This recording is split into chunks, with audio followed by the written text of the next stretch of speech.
Hello friends, welcome on my channel study classes. आज हम लोग ईवीएस के कुछ इंपॉर्टेंट क्वेश्चन को सॉल्व करेंगे जो आपके एग्ज़ाम के लिए काफ़ी हेल्पफुल होंगे। अगर आपको ये वीडियो अच्छी लगती है तो आप मेरे वीडियो को लाइक करें एंड अगर आप मेरे चैनल पर नए हैं तो मेरे चैनल को सब्सक्राइब करें। आइए अब हम लोग स्टार्ट करते हैं। प्राथमिक स्तर पर पर्यावरण शिक्षण का उद्देश्य नहीं है, यानी कि प्राथमिक स्तर पर क्या पर्यावरण शिक्षण का उद्देश्य नहीं होता है, ये पूछा गया है। आइए अब हम ऑप्शंस को देखते हैं। शिक्षार्थियों में जागरूकता का विकास करना, पर्यावरणीय प्रदूषण की समस्याओं को दूर करने हेतु शिक्षार्थियों की सक्रिय भागीदारी, या शिक्षार्थियों को जंगली जानवरों की जानकारी से अनभिज्ञ रखना जिससे उनका भय मुक्त शिक्षण हो सके, या पर्यावरणीय समस्याओं को समझने के बाद उसके निराकरण हेतु कौशलों में कुशलता को प्राप्त करना। तो प्राथमिक स्तर पर पर्यावरण शिक्षण का जो उद्देश्य नहीं होता है वह है शिक्षार्थियों को जंगली जानवरों की जानकारी से अनभिज्ञ रखना जिससे कि उनका भयमुक्त शिक्षण हो सके। यह प्राथमिक स्तर में पर्यावरण अध्ययन का उद्देश्य नहीं होता है। और प्राथमिक स्तर पर पर्यावरण अध्ययन को विज्ञान और सामाजिक विज्ञान के रूप में पढ़ाने के लिए एनसीईआरटी द्वारा जारी किया गया है, जिससे कि बालकों में जागरूकता और सक्रिय भागीदारिता का विकास हो सके। तो इस क्वेश्चन में ये तीनों ऑप्शन जो दिए गए हैं ये तीनों ऑप्शन सही हैं और ऑप्शन 3 जो है वो ही गलत है। अब आइए हम आगे देखते हैं। पर्यावरण शिक्षण में परियोजना का सिद्धांत है, यानी कि पर्यावरण शिक्षण में परियोजना का सिद्धांत क्या है। जीवन के समस्त अनुभवों का कुछ भाग परियोजना कार्य में प्रयोग करना, शिक्षार्थियों द्वारा परियोजना कार्य स्वयं करके सीखना, या शिक्षार्थियों में साहचर्य द्वारा सीखने को क्षुब्ध करना, या शिक्षार्थियों द्वारा साथियों का सहयोग प्राप्त ना करना। तो इस क्वेश्चन का जो आंसर होगा वो होगा ऑप्शन 2, शिक्षार्थियों द्वारा परियोजना कार्य स्वयं करके सीखना, क्योंकि बच्चे जब किसी कार्य को स्वयं करके सीखते हैं तो वो काफ़ी अच्छा माना जाता है। अब आइए हम आगे देखते हैं। आगे है पक्षियों में पाई जाने वाली निम्न विशेषताओं का अध्ययन कीजिए, यानी कि पक्षियों में कौन कौन सी विशेषताएं पाई जाती हैं उसके बारे में देखना है। इसका ऑप्शन आइए हम देखते हैं। सुडौल शरीर, खोखली हड्डियाँ, पंख और परों, स्थिर रहने वाले पैर और घूमने वाली गर्दन। उपरोक्त अनुकूलन विशेषताओं में से कौन सी पक्षियों को उड़ने में सहायता करती है। तो इसका ऑप्शन दिया गया है ऑप्शन 1, 2 और 3 ये सही है, या ऑप्शन 2 1, 2 और 4 सही हैं, या ऑप्शन 3 3 और 4 सही है, या ऑप्शन 4 2 और 3 सही है। तो फ्रेंड्स इसका जो आंसर होगा वो होगा ऑप्शन नंबर 1,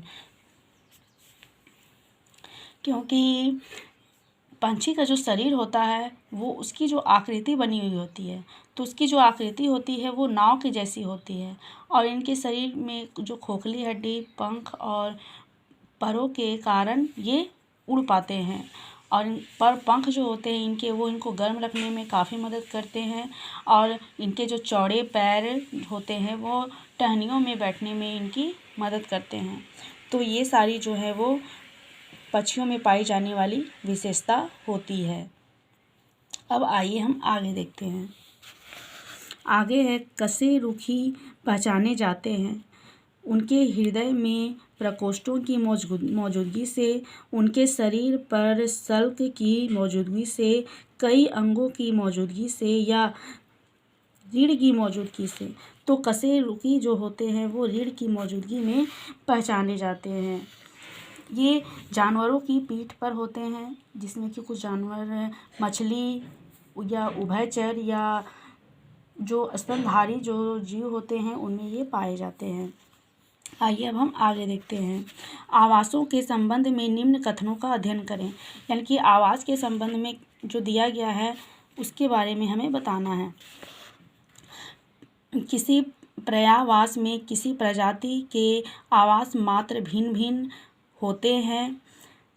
किसी पर्यावास में किसी प्रजाति का आवास मात्र उसका भार होता है, या दो प्रजातियां बिना प्रतिस्पर्धा के एक ही आवास में रह सकती हैं या किसी पर्यायवाची में किसी प्रजाति का आवास उसके कार्यात्मक लक्षण को परिभाषित करता है। तो फ्रेंड्स, किसी पर्यायवाची में किसी प्रजाति के आवास मात्र भिन्न भिन्न होते हैं। हाँ, ये बात बिल्कुल सही है कि सबके आवास जो होते हैं वो भिन्न भिन्न होते हैं, उनमें समानता नहीं पाई जाती है और जिस क्षेत्र में वे रहते हैं उसके अनुसार ही उनका आवास जो होता है वो होता है। और किसी पर्यायवाची में किसी प्रजाति का आवास मात्र उसका भार, तो मात्र उसका भार नहीं होता है, ये उनका पता होता है, पता भार होता है, क्योंकि इससे उनकी जो क्रियाएं होती हैं उससे हमें पता चलता है। ये उनकी क्रियाओं को परिभाषित करती हैं। और दो प्रजातियां बिना प्रतिस्पर्धा के एक ही आवास में रह सकती हैं। तो फ्रेंड्स, ये बात गलत है कि दो प्रजातियां एक साथ रह सकती हैं। दो प्रजातियां बिना प्रतिस्पर्धा के एक साथ नहीं रह सकती हैं। फिर आगे है, किसी पर्यायवाची में किसी प्रजाति का आवास उसके कार्यात्मक लक्षण को परिभाषित करता है। तो ये बात बिल्कुल सही है कि जो किसी व्यक्ति का जो पर्यायवास होता है वह उस प्रजाति के कार्यात्मक लक्षण को परिभाषित करता है। तो फ्रेंड्स, इसका जो ऑप्शन 1 और ऑप्शन 4 जो दिया हुआ है वो करेक्ट है। तो इसमें नंबर 1 में जो 1 और 4 दिए गए हैं वो बिल्कुल सही है और ऑप्शन 2 और 3 गलत है। अब आइए हम आगे देखते हैं। फ्लेनल बोर्ड का उपयोग किया जाता है। फ्लेनल बोर्ड का उपयोग किस लिए किया जाता है? चित्र बनाने में, चार्ट बनाने में, पुस्तक में चित्र दिखाने में, किसी चित्र के विभिन्न भागों को क्रमशः दिखाने में। तो फ्लेनल बोर्ड का जो उपयोग होता है वो किसी चित्र के विभिन्न भागों को दिखाने के लिए किया जाता है। और इसका दूसरा नाम फ्लैट बोर्ड भी होता है, इसको फ्लैट बोर्ड भी कहा जाता है। यह रंगीन फ्लेनल कपड़े से तैयार किया जाता है। और क्या होता है कि इसमें चित्र के विभिन्न भाग यानी कि चित्र के जितने भी पार्ट्स होते हैं उसको दर्शाने के लिए इसका प्रयोग किया जाता है। अब आइए हम आगे देखते हैं। विज्ञान अध्यापक द्वारा कक्षा में अधिगम सामग्री का उपयोग करते समय जिस महत्वपूर्ण बात को ध्यान में रखना चाहिए वह है सुंदर सामग्री एवं रोचक सामग्री हो, सामग्री वास्तविक वस्तु से मिलती जुलती हो, सामग्री को थोड़े समय के लिए दिखाया जाए या सामग्री चित्र विस्तारक यंत्र की सहायता से दिखाया जाए। तो फ्रेंड्स, इसका जो आंसर होगा वो होगा ऑप्शन नंबर 2, क्योंकि सामग्री वास्तविक जीवन से मिलती जुलती हो। अगर सामग्री बच्चों के वास्तविक जीवन से मिलती जुलती होंगी तो ये उनके अधिगम के लिए काफ़ी सहायक होंगी और इसको करने में उनको काफ़ी रोचक महसूस होगा। इसलिए विज्ञान अध्ययन में जो महत्वपूर्ण सामग्री होती है वो हमेशा ये ध्यान रखना चाहिए एक शिक्षक को कि वो उनकी वास्तविक जीवन से मिलती जुलती होनी चाहिए। अब आइए हम आगे देखते हैं। निम्नलिखित में से आसुचित्र उपकरण है, यानी कि आसुचित्र उपकरण जो है वो क्या है? ये एक सूखा तेल है, प्लास्टिक का फनल है, स्प्रिट लैंप है या अभिवर्धन हैंड लेंस है। तो फ्रेंड्स, इसका जो आंसर होगा वो होगा ऑप्शन नंबर 3 कि ये एक स्प्रिट लैंप होता है। यानी कि ये जो होता है वो एक अल्कोहल बर्नर का बना होता है और इसका जो प्रयोग होता है वो प्रयोगशाला में ही इसका प्रयोग किया जाता है। अब आइए हम आगे देखते हैं। जीवों का संग्रह करके उन्हें परिरक्षित करने के लिए रखा जाता है। यानी कि जीवों को संग्रह करके और उन्हें परिरक्षित करने के लिए कहाँ पर रखा जाता है? तो पानी में रखा जाता है, तारपीन तेल में रखा जाता है, फार्मलिन में रखा जाता है या क्लोरोफॉर्म में रखा जाता है। तो जीवों को संग्रह करके उन्हें परिरक्षित करने के लिए उनको फार्मलिन में रखा जाता है। अब आइए हम आगे देखते हैं। एपिडोस्कोप को उपयोग किया जाता है। यानी कि एपिडोस्कोप जो होता है इसका उपयोग किस चीज़ के लिए किया जाता है? आवाज़ रिकॉर्ड करने के लिए किया जाता है, स्लाइड दिखाने के लिए किया जाता है, फिल्म दिखाने के लिए किया जाता है या पुस्तक में छपा चित्र दिखाने के लिए किया जाता है। तो जो फ्रेंड्स, जो एपिडोस्कोप जो होता है उसका उपयोग हमेशा पुस्तक में छपा चित्र को दिखाने के लिए किया जाता है। यानी कि पुस्तक में जो चित्र होता है उसको दिखाने के लिए इसका प्रयोग होता है। अब आइए हम आगे देखते हैं। खेतों में मिट्टी में पाया जाने वाला केंचुआ किसान का मित्र कहलाता है, क्योंकि वह छोटी कीटों को खाकर फसलों को उनसे सुरक्षित रखता है, गंदी मिट्टी को खाकर फसलों की आयु को बढ़ाता है, या भूमि का संरक्षण करने में सहायक होता है, या भूमि की उर्वरकता को बढ़ाता है। तो फ्रेंड्स, इसका जो आंसर होगा वो होगा ऑप्शन नंबर 4 कि किसान का मित्र कहा जाता है केंचुआ को, तो वह क्या करता है कि भूमि की उर्वरकता को बढ़ाता है। केंचुआ जो होता है वो कार्बनिक कचरे को एक लाभकारी पदार्थ में को बदलने में सक्षम होता है। वह कार्बनिक पदार्थ को लाभकारी पदार्थ में बदल देता है, जिसे वार्मी कंपोस्ट या केंचुआ खाद भी हम लोग कहते हैं, और ये भूमि की उर्वरक क्षमता को बढ़ाने में काफ़ी मदद करता है। अब आइए हम आगे देखते हैं।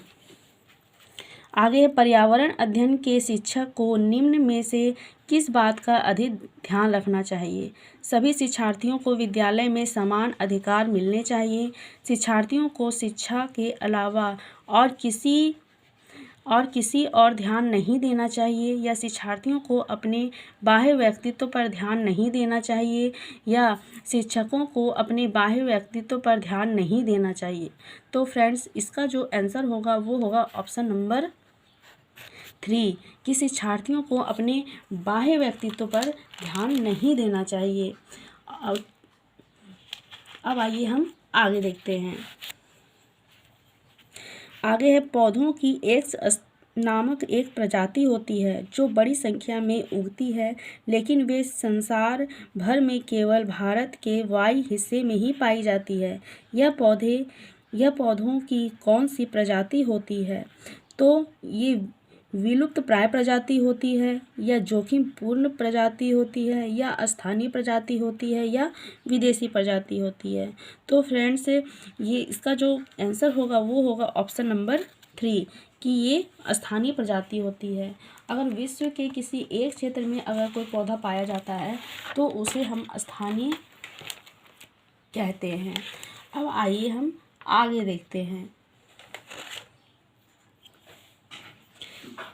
बर्फ के 2 टुकड़ों को आपस में दबाने पर टुकड़े आपस में चिपक जाते हैं, क्योंकि दाब अधिक होने से बर्फ का गलनांक घट जाता है, या दाब अधिक होने से बर्फ का गलनांक बढ़ जाता है, या दाब अधिक होने से गलनांक पहले घटता है फिर बढ़ता है, या दाब व गलनांक में कोई संबंध नहीं होता है।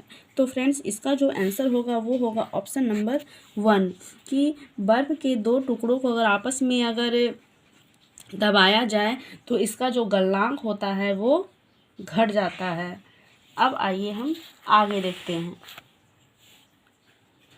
एक शिक्षार्थी दूसरे शिक्षार्थी को भारतीय किसानों द्वारा 2 फसलों के बीच अंतराल के दौरान अपने खेतों को जोतने के 4 कारण बताता है। आगे की खेती के वास्ते मिट्टी को ढीला रखने के लिए, या मिट्टी की सांद्रता को बढ़ाने के लिए, या मिट्टी को उपजाऊ बनाने के लिए, या मिट्टी का ढीला बनने से रोकने के लिए। तो फ्रेंड्स, पौधों के विकास के लिए आगे की खेती के लिए मिट्टी को ढीला रखने के लिए और उसकी सांद्रता को बढ़ाने के लिए इसका उपयोग किया जाता है। तो इसमें ऑप्शन नंबर 1 और 2 जो है वो बिल्कुल करेक्ट है, जो ऑप्शन नंबर 1 में दिया गया है। अब आइए हम आगे देखते हैं। जल से बाहर निकाले जाने पर मछलियां मर जाती हैं, क्योंकि उन्हें ऑक्सीजन अधिक मात्रा में प्राप्त होती है, उनका शारीरिक ताप बढ़ जाता है, या वे सांस नहीं ले पाती हैं। इनमें से कोई नहीं। तो फ्रेंड्स, इसका जो आंसर होगा वो होगा ऑप्शन नंबर 3 कि जल से बाहर निकाले जाने पर मछली जो होती हैं वो सांस नहीं ले पाती है, जिसके कारण वो मर जाती हैं, और मछलियाँ जो होती हैं वो गलफड़े से सांस लेती हैं। अब आइए हम आगे देखते हैं। गणगौर का त्यौहार मनाया जाता है, यानी कि गणगौर का त्यौहार कब मनाया जाता है? चैत्र शुक्ल तीज को मनाया जाता है, श्रावण शुक्ल तीज को मनाया जाता है, भाद्रपद कृष्ण पक्ष अष्टमी को मनाया जाता है, या चैत्र शुक्ल नवमी को मनाया जाता है। तो फ्रेंड्स, गणगौर का जो त्यौहार होता है वो हमेशा चैत्र शुक्ल तीज को मनाया जाता है। अब आइए हम आगे देखते हैं। खाना बनाने में प्रयोग की जाने वाली गैस बायोगैस मुख्यतः है, यानी कि खाना बनाने में जिस गैस का जो प्रयोग किया जाता है वो कौन सी गैस होती हैं? कार्बन डाइऑक्साइड होती हैं, कार्बन मोनोऑक्साइड होती हैं, मीथेन होती हैं, या नाइट्रोजन व ऑक्सीजन का मिश्रण होती हैं। तो खाना बनाने में जिस गैस का प्रयोग किया जाता है वह मीथेन होती हैं, जिसके द्वारा खाना बनाया जाता है। अब आइए हम आगे देखते हैं। शीत प्रधान देशों में ऑटोमोबाइल्स के रेडिएटर्स में एंटीफ्रीज मिश्रण का इस्तेमाल किया जाता है। इस मिश्रण में क्या क्या होता है? पानी और एथिल एल्कोहल होता है, पानी और ग्लिसरॉल होता है, पानी और एथिलीन ग्लाइकोल होता है, या पानी और मेथिल एल्कोहल होता है। तो फ्रेंड्स, जिस जगह पर अधिक ठंड पड़ती है तो वहाँ पर से गाड़ी को स्टार्ट करने में बहुत ही समस्या होती है।